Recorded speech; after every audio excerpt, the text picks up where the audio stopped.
Good evening, boys and girls.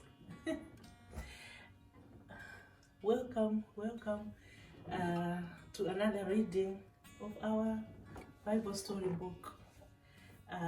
We are on now part 2 of volume 1. We've done part 1, which was about creation, and we are now on part 2, which is about the first family. So today we'll be on story 3 of part 2 of volume 1. Good day, dear Jesus. This day is for you. I ask you to bless all I think, say, and do. Amen. Yeah, so this story 3, it says the first mistake. The first mistake. If you are like me, I hate making mistakes. I hate making people sad. So I don't know what's in the story. We'll find out together. So if you're following in your Bible, you find it in Genesis 2, verse 15, or 3, verse 4.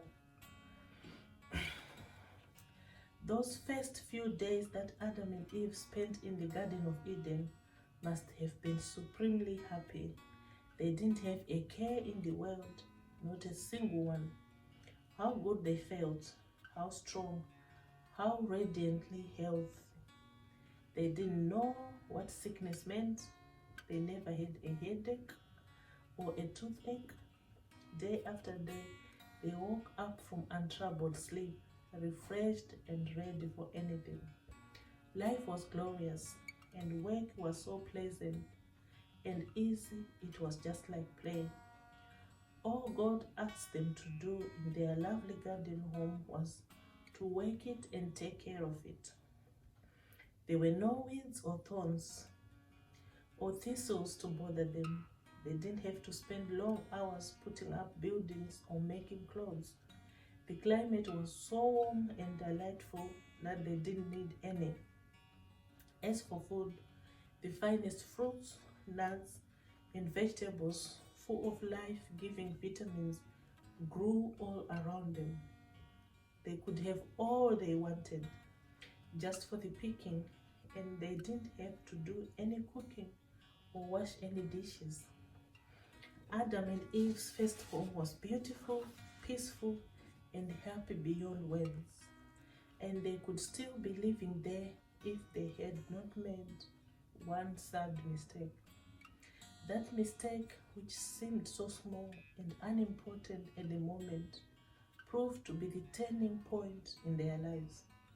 Afterwards, nothing was ever the same again. It happened this way.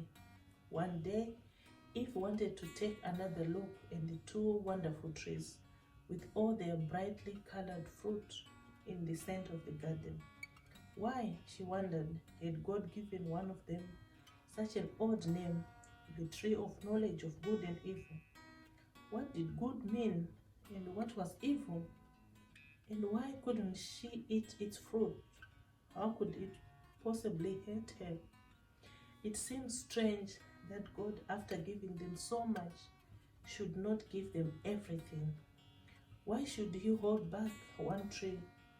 But Eve didn't think of disobeying Him, not then. Maybe she told herself that He would explain all about it someday. He probably had some good reason. As she turns away, perhaps to look at the lovely tree of life, she is startled to hear someone speaking to her. Who can it be?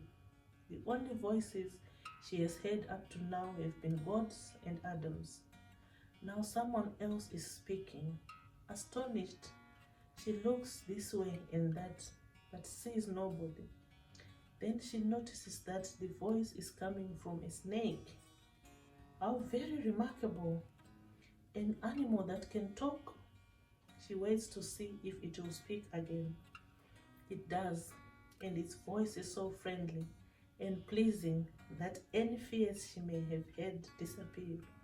After all, it is rather nice to have someone else to talk to, even though it is only a snake. Who is this snake, and why is it able to talk? The Bible tells us that it was the devil or Satan. who leads the whole world astray. His name had originally been Lucifer, the light bearer. He had once been the leader of the angels in heaven, but he rebelled against God and was thrown out of heaven. Then he came to this earth to take revenge on God by trying to spoil his plans for human happiness. Of course, Eve didn't know all this, not then.